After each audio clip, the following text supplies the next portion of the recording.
Recording in progress. Welcome in the latest episode of the Betting the Pitch Soccer Podcast. I'm your host, real_G Warner. Tonight, we are doing the Champions League knockout rounds. We're going to go through each of the matches, the first legs of two, try to give some ideas on where we want to bet and maybe what we could potentially be looking at for the entire, round for two advanced numbers and things of that nature. So glad you could all be with me. If you're patreon.com/real_G Warner. Best spot for all my plays across all sports, especially if you're looking for daily updates, leans each night, plays as I lock them in. Download the app, turn on notifications, and you will know as soon as I lock something in so you get the same price that I can get. Other than that, if you're on Apple Podcasts or on Spotify, please leave us a 5-star review, huge for the search rankings. Comments are also very welcome, especially if you want to make them soccer related. I'll address them, or college basketball related with Biggie Spen on the Need for Seeds College Basketball Podcast on this channel. Feel free to send them his way, and we'll get him on. And also want to shout out the YouTube subscribers. New YouTube subscribers come out later in the show. Wish I had that detail for Spotify, but I don't. If you're on YouTube at the real_G Warner, best spot to hit subscribe, and you get everything as soon as it comes out, including the shorts and the reels come out at the real_G Warner on Instagram. And that's basically what you're grading this podcast on. We're 18-5-2, 55% so far year to date. Still behind, but catching up as quickly as possible on this soccer football season. And I think without further ado, let's get into it. So we'll start with Galatasaray, and they are hosting Juventus. And actually, one thing I want to check to see if we do have any two advanced numbers. It doesn't look like we do right now, but I will certainly be hawking over these tomorrow as much as I can. We'll start Galatasaray of Istanbul in Turkey. They are quarter goal underdogs right now with all the juice. Almost all the juice right now on Juventus. Total in this one is 2 3/4. She's very heavily to under. And there's been a lot of love for Juve in the marketplace in Italy. They changed managers after a pretty slow start to the season. Made a lot of sense, I think. I don't know why they constantly hire the wrong people, but you could say that about a lot of clubs across Italy, or really all across Europe. Spalletti's come in. Markets loved him. He scored a lot more goals. They just inked Kenan Yildiz to a long-term deal, which they needed to do before he got lured away to some Premier League club or something like that. But I don't know that he's necessarily – I feel like the best player on that club has been Conceição for a while. Those two together on each wing are really, really dominant, difficult, all the sort of things. Jonathan David has started to play better, but I still think he's a penalty merchant, so I'm not really sure that I believe in him much as a striker. And they're going to Galatasaray, which is one of the toughest places to play. The Turkish league is not as strong as most of the Champions League qualifiers, but it is strong globally, and their crowds are some of the best out there. And so you're fighting a lot when you're going on the road as a favorite. Juve, I think, has more problems scoring goals than the marketplace has thought in Italy, and I think in this competition as well. So I'm pretty interested in Galatasaray right now. It is an early kickoff, 11:45. I think probably because it's as far east as you can go in Istanbul and Champions League, and you want to get somebody in an early matchup, I guess, and there's the one. But there's only one, and I do like the Galatasaray side for right now, and I'll look at two advanced numbers, though I will say first leg should be pretty conservative, and certainly if you have second leg at home, that's a big advantage. So Juve will certainly be favored as a road favorite in this opener, and should be a favorite, probably sizable one when the two advanced numbers do come out. They're a great spot if you're on Patreon to see my leans when those come out, because they'll be posted as soon as I see them. Moving to the big window of matches, we'll start with the kit I am wearing, or at least a practice version. We have Monaco at home to PSG. Really tough draw for Monaco, unfortunately.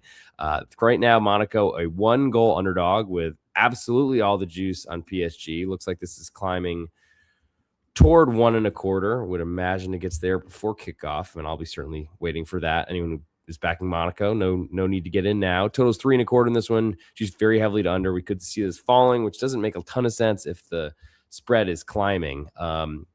But, those things happen.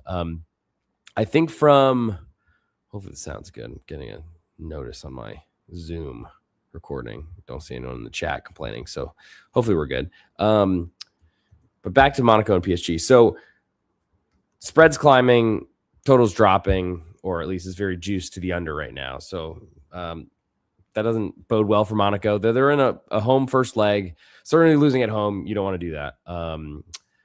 But there's a good chance that PSG are pretty conservative late with a 1-goal lead because they want to take a lead back to Paris. And so when this climbs to 1.25, I think there's definitely value in Monaco, though they've been through a manager change. They've been through change of style completely from a defensive first Bundesliga guy to a up and coming Belgian, and no one's really can believe what he's done. Canoli, I mean, it was great what he done with Union Saint-Gilloise, but you could argue that Alexander Blessing was there first. So I don't know. I'm not really a believer so much, but big home underdogs I like, especially in the same league, and they know each other and they've played already this season.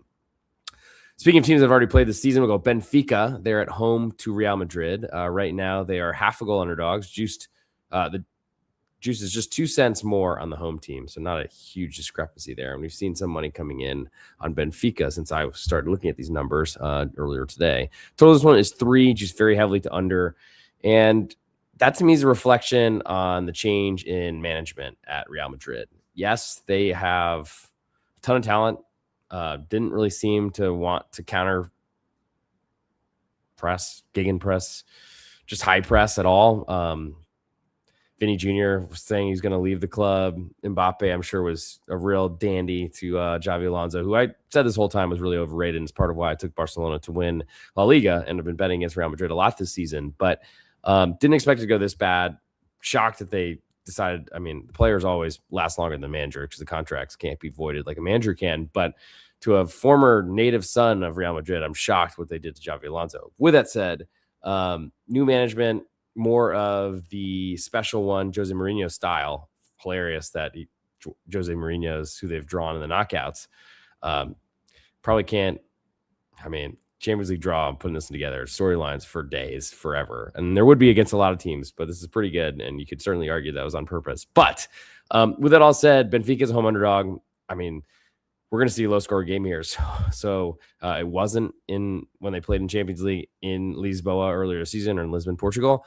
But I think we see a much more conservative, and without Xavi Alonso there, I think we see maybe a better Real Madrid, but I just don't know that they're good enough to go as a road favorite to win in a first leg when leg 2 is coming back to the Bernabeu. So I'm pretty interested in Benfica right there. Also in under 3. Don't want to lose that 3 though. 2.3, 2.75, 2.75, probably too low for me to play under. Moving next, Borussia Dortmund hosting Atalanta, another big matchup, but that's what Champions League does. Currently, Atalanta, quarter goal underdogs with all the juice right now in Dortmund. Really tough place to play. Been there. You'll see some clips probably on potential best bet opportunities later in Champions League or just in the Bundesliga this season. They're honestly too big of a favorite there usually for me to do anything with Schwarzgelben. But total this one's 2.75, just a little bit more to under. And this should be a good matchup. I mean, Atalanta sacked a manager already this season. Surprisingly, Dortmund haven't. But a lot of faith in Atalanta in the marketplace and their new manager, Palladino, who didn't do great at Fiorentina, but then they went to hell this season. Dortmund, to me, on the other side, such a great home team. They play really a different style in Champions League because they know they don't have to win every match. They don't need to put their defense in such dire straits. It's just really hard for me to want to play a quarter goal underdog on the road in Dortmund. Been in the yellow wall. It's awful for any visitor. Even till the final whistle, you still don't believe you actually got out of there with a point or a win. So I think that's enough for me. If it climbs, Atalanta get bigger and bigger, trending towards half a goal underdog right now. That does interest me a little bit more, but I think for me right now, and it's a little bit lower than I made it, but I think the total is all I'm really looking at, under 2.75, really 1-3. Now moving to Wednesday, early matchup as we go very far east to Karabakh and Azerbaijan. Current total is 2.75, just more to the over side. Karabakh 1.25 goal underdogs at home with almost all the juice. So Newcastle, and this is really just going to be the difference in budgets. I'm sure it's significant. Might even be worth me looking it up. Karabakh transfer market. Let's see. They are valued at 63% foreigners. They're valued at 26.6 million euros, their squad. 26.6. That is not good. 26.6 versus Newcastle at 709. So literally, this is the biggest discrepancy you can probably imagine in Champions League. But Karabakh did a great job earning points at home, somehow made it to knockout stages, beautiful for them. And it's going to be tough, but they're starting at home, and they're going to try to keep this as low as possible, low scoring as possible. They're going to try to hang in this game as much as they can. More than a goal from, yes, a giant budget comparatively, but Newcastle have been really bad away from home for years. They have not really balanced Champions League and English Premier League in past seasons, or one past season 2 seasons ago. Squad's really deep. Squad's really talented. I want to see what the lineup looks like, but Cotterburg are interesting, and I imagine we'll see Newcastle money coming in literally until kickoff on Wednesday. So we'll see how high this one gets. To the big slate on Wednesday, Bodo Glimt. They are at home to Inter Milan, which I don't love with an Inter future to win their league. Currently, Bodo Glimt, a 3-quarter goal underdog at home with slightly 2 more cents of juice on Inter. Total in this one is 3, juiced pretty heavily to over right now, 18 of 20 cents. So Bodo Glimt want to score goals. They play aggressively. They're playing in the Arctic Circle, basically as far north in Norway as you can imagine, which is going to be brutal for Inter, and it's going to be freezing cold, and they're playing on playing on artificial turf, and that's not great. Really, I could see a very limited effort here from Inter. The problem is if you're playing under 3, which I do think Inter are going to dominate this game, they're going to really protect their defense by possessing the football. But Bodo Glimt are going to try to score, and I don't know if they are going to really just go all out for goals and put their defense at risk, because then the total's in grave danger. But I think Inter will do a lot to prevent that from happening. I think Bodo Glimt is smart enough that they know they want to hang in this game and they need to protect their net first. That might be a little bit adventurous for me, but the push on 3 is important. It's bigger than I made it. So I'll lean under 3 goals in that matchup. Move to Wednesdays, still in this 2 p.m. Central Time, 3 p.m. Eastern. If you like matinees, get on in. Bruges, they host Atletico Madrid. Currently, Bruges a 0.5 goal underdog at home with 2 cents more juice. On the home side, total in this one's 2 3/4, juiced all the way to over. So I'm trying to see some movement higher. Bruges have not really been a defensive team. They've been really impressive to me in Champions League. Had a great run a couple of years ago. And then this year, got back to the knockouts, and that's all you can ask for. And they start with Atletico Madrid, who've been so bad away from home versus at home for years. So that's basically all you could ask for. Can they win? That's a big question as a 0.5 goal underdog. Can they win by multiple goals? That's the best way for them to protect themselves going forward. And do they play a game that Atletico Madrid want to play? So kind of what I talked about with Dortmund, how they play a lot more conservatively. Atletico Madrid could play as conservatively as Diego Simeone wants to, but they don't really do that anymore because they hired too many attacking options. So to me, I think until we get a 3. Sorry, I'm sick again because I'm never healthy. Just never going to happen again, I guess. But Bruges 0.5 goal underdog is very interesting to me. I think waiting until we get a 3 is important, and I don't think we'll get there for the total. And that certainly reflects an Atletico Madrid of the past and really not what Bruges want to be. So it might just be home underdog for me alone. Last but not least, we go Olympiacos hosting Bayer Leverkusen. Currently Olympiacos, a pick'em right now with all the juice. Total on Olympiacos hosting Leverkusen is 2.5, and the juice is split both ways, so no real tell on this where this one's going to go. Leverkusen they were pretty much an easy fade until they got rid of Erik ten Hag, like 2 matches into the season. Really unfortunate. Can't believe that happened so fast. We missed a lot of money-making opportunities, unfortunately. But Kasper Hjulmand, former manager of, I want to say Augsburg or Wolfsburg or maybe Werder Bremen, one of the green teams, I think, in Germany. And more famously, the manager of the Denmark national team. He's done really well, I think, at Leverkusen. Stabilized the team that looked like they were in flux, had just lost Xavi Alonso and lost talent. And they were underdogs on the road at Olympiacos earlier this season. So repeat. Currently, Olympiacos look a little bit cheaper, and we'll see if this one climbs to 1/4 goal favorite on Olympiacos. I'm not really a believer in them. Obviously, there's big talent discrepancies from Greece Super League to the German Bundesliga, but it's not that significant. This competition, clearly qualifying, it's a lot based on your schedule, but they've already played. And I think Olympiacos, in a 2-legged situation, they know they need to win here, which might actually play into Leverkusen's hands. So I think for me, I'm waiting to see if Leverkusen moves to a 1/4 goal underdog. I expect that to happen. It's probably out there and very juiced at a lot of places right now. But I'm a lot about trying to save juice in this profession. So I'm not sure that I'm so interested in that. But certainly like the idea of playing against Olympiacos if they move to a favorite, especially because I think we see a conservative out outfits and outputs, and not a lot of trying to find late goals and stoppage time. Yes, teams will be looking for them, but they won't be going for them and using a ton of talent to do it or taking a lot of risks. So I think that's important as well. So that is the knockout stages. There's 16 teams competing, 8 sets of 2-legged matches, and maybe it's a brief episode, but good because I can maybe get some sleep tonight. Just kidding. So I'm about to record what I bet for the pregame.com podcast network. Now, before we get out of here, I usually do, I guess I didn't nominate a Tuesday and a Wednesday. I should have done that. So my bad.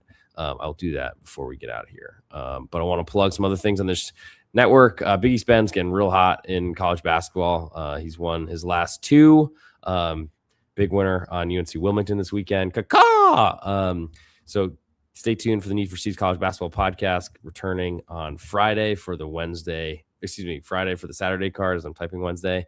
If you are interested in more episodes, feel free to leave a 5-star review and put something in the comments that you want that. And I'm sure Big East Ben, he's looking to talk as much as he can. You know that about him. I'm sure he'd love to get out there and try to gloat in his 2-0. He's still behind me in the standings this season. Other than that, more soccer stuff coming out. We'll have Europa League on Wednesday night, and also getting ready for the weekend card Thursday night, most likely as well. From Tuesday, my favorite bet. Currently, it's either Benfica as a side or as an under, and I'll play under 3 goals. Benfica hosting Real Madrid. On Wednesday, let's go to Budaglimt Inter Milan. I'll go under 3 goals in that matchup. Biggest total out there of the late window games, and I think we see a dominant effort from Inter Milan. So for the ultimate best bet on this episode, we were 18, 15, and 2 year to date. We're going to go with the Inter Milan visiting Budaglimt. It's going to be cold. It's going to be rough. Don't love the pitch, but I think that might potentially limit some goals here. And I think Budaglimt will be smarter than dumber here. So we'll go under 3 goals, Budaglimt hosting Inter Milan, and we'll see you in the next episode of the Betting the Pitch Soccer Podcast. You can find us patreon.com/real_G Warner, Apple Podcasts, and on Spotify, Betting the Pitch, and of course, YouTube and Instagram at @the_real_G Warner. And we lost our sound. Now we're muted. Dang it.